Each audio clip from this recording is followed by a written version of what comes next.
Meus queridos, eu sou o Rodrigo Faur e eu tô aqui de convidado no canal Se Liga Nessa História pra gente falar sobre música brasileira e história do Brasil. E não tem nenhuma forçação de barra nisso, porque a nossa música, muito mais do que a nossa dança, do que o nosso teatro, do que o nosso cinema, ela sempre foi a nossa maior potência cultural. Então tudo o que aconteceu na história do Brasil está na música brasileira.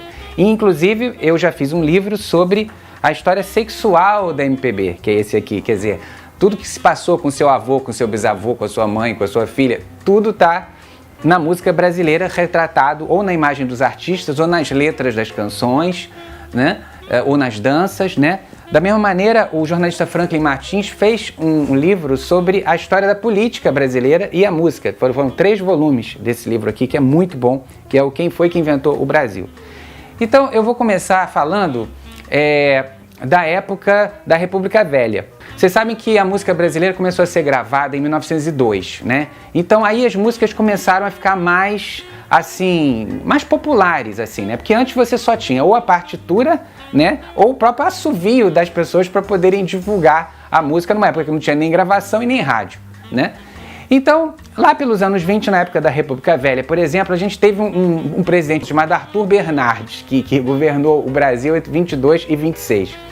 Antes mesmo dele tomar o poder, já tinha gente contrária a ele. Então, houve uma música que foi um grande sucesso do Carnaval de 21, chamada Ai, Seu Mé. Mé era um dos apelidos do Arthur Bernardes, que era assim: Ai, seu Mé, ai, Mé, Mé, lá no Palácio das Águias, olé, não has de pôr o pé. Quer dizer, já não queriam que ele ficasse por lá. Mas aí, enfim, ele se elegeu, eram umas eleições super fraudulentas, mas enfim, ficou 4 anos lá e governou o Brasil sob estado de sítio, porque todo mundo contra ele, os civis e os militares. Então, movimento tenentista, movimento operário, Coluna Prestes, tudo contra ele. Então ele teve que fechar o Congresso e, enfim, ficar ali nas rédeas para conseguir governar os 4 anos.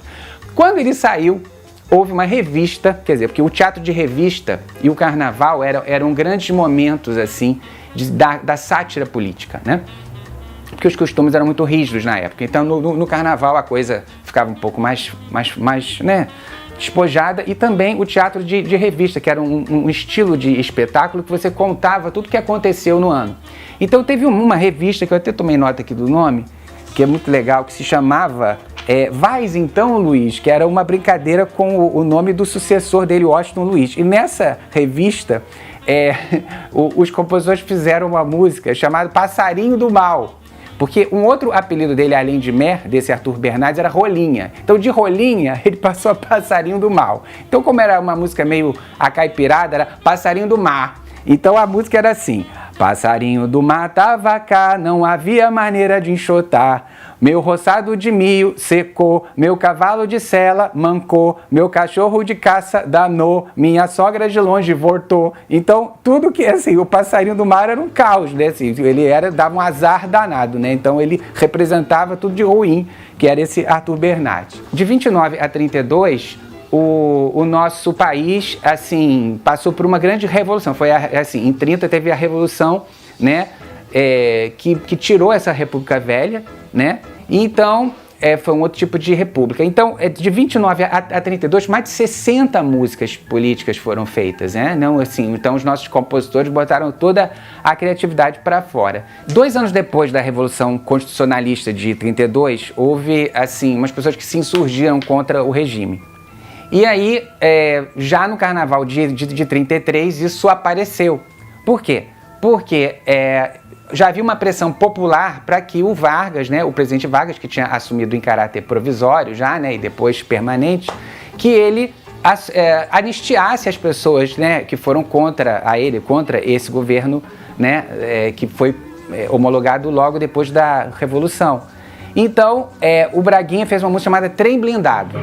Mulata, quando eu te vi, logo pedi anistia, pois os teus olhos lançavam terrível fuzilaria, e pra ninguém aderir ao nosso acordo amoroso, botei na porta de casa mulata um canhão misterioso. Esse tema da anistia também apareceu numa outra música do Ari Barroso, que também nesse mesmo carnaval, que era assim: anistia, anistia, nos 3 dias de folia, seu doutor, não faça isso, por favor, na prisão basta só meu coração.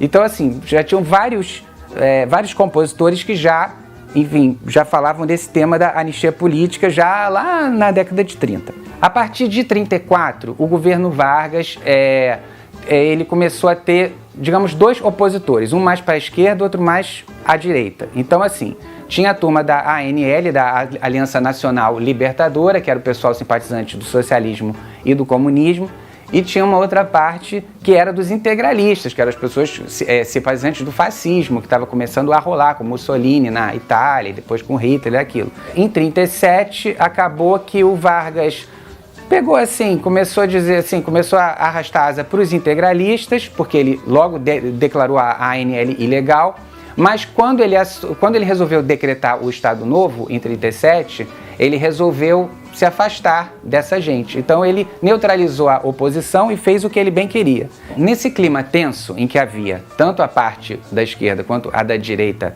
assim, meio que contra o Vargas e tudo, começou-se a especular que talvez não houvesse eleições diretas em 38. E aí o Ari Barroso, sempre ele, fez uma música chamada Quem é o Homem?, que era uma música para o Carnaval de 37.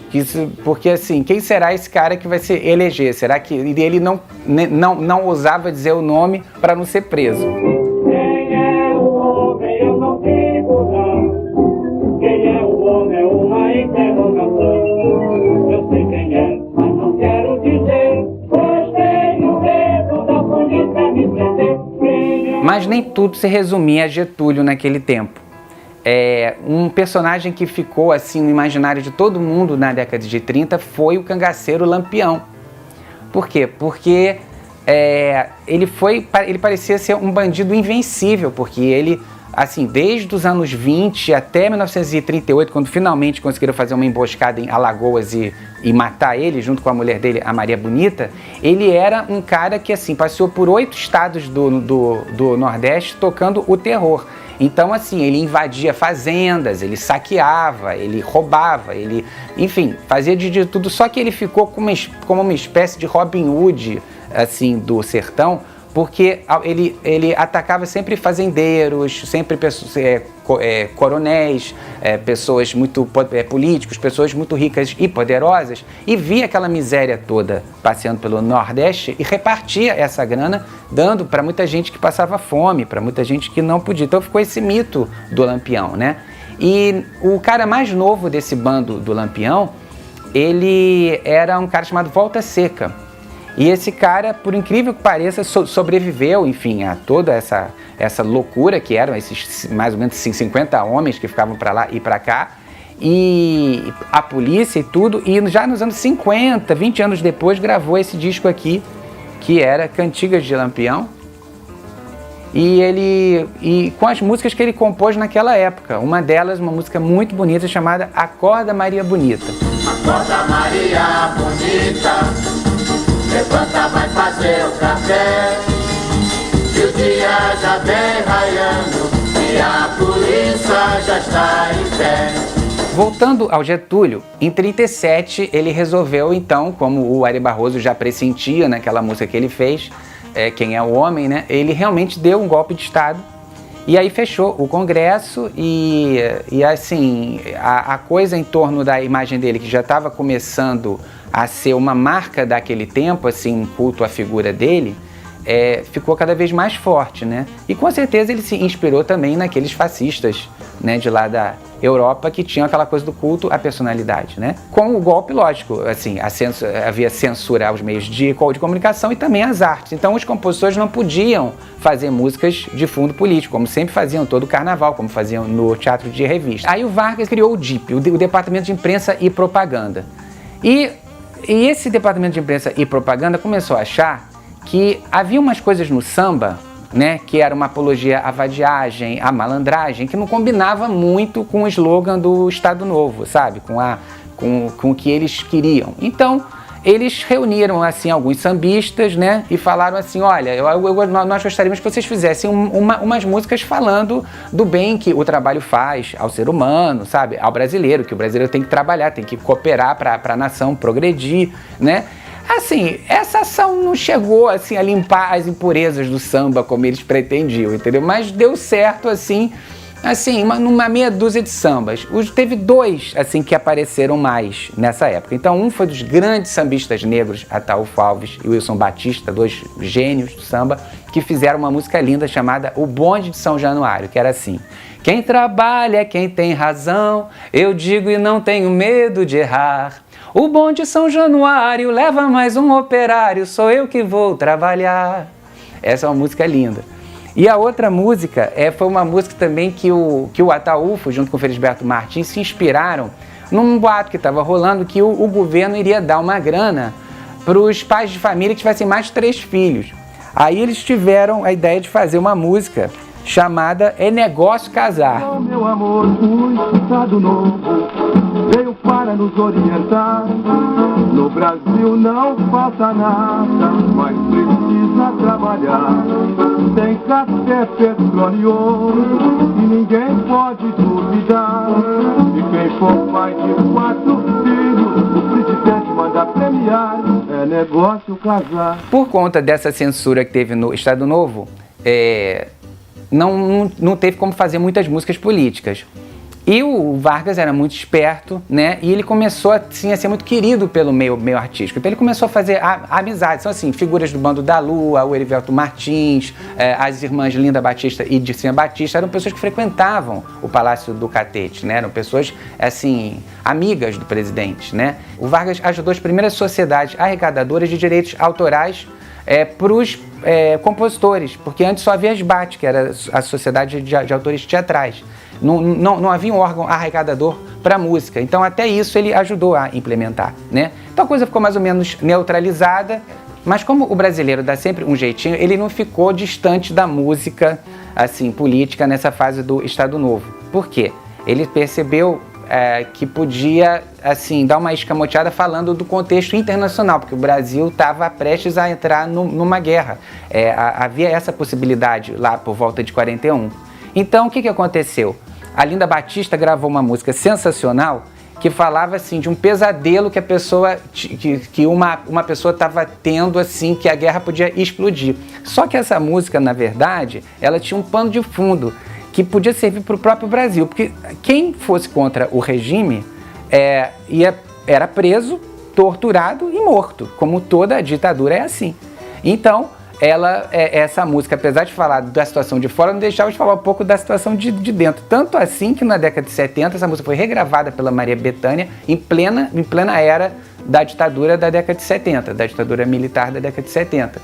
A música chama-se Eu Fui à Europa e é sensacional. Ela diz assim: eu fui à Europa para dançar samba de breque numa rádio de lá. Quando eu cheguei foi um chuá, meti minha bossa para mostrar que a gente nossa também sabe dançar, com aquele molho de abafar. E de repente, quando eu abro alas naquela estação, ouvi no estúdio um barulhão, correria, gritos, comandos, uma confusão, pararam até com a irradiação. Fui agarrada por 2 soldados e um oficial, que disse ser tal, que disse ser artista, mas que não passa de uma espiã, vai ser fuzilada amanhã. Eu disse logo, ó, minha gente está equivocada, eu canto samba e mais nada. Me responderam, este seu samba é mensagem centrada, você está camuflada, e me agarraram contra a parede em frente ao pelotão, me apontando o coração. Fiquei esperando a fria ordem da execução, mas vejam que situação. Me perguntaram qual era a minha última vontade, eu disse a minha liberdade.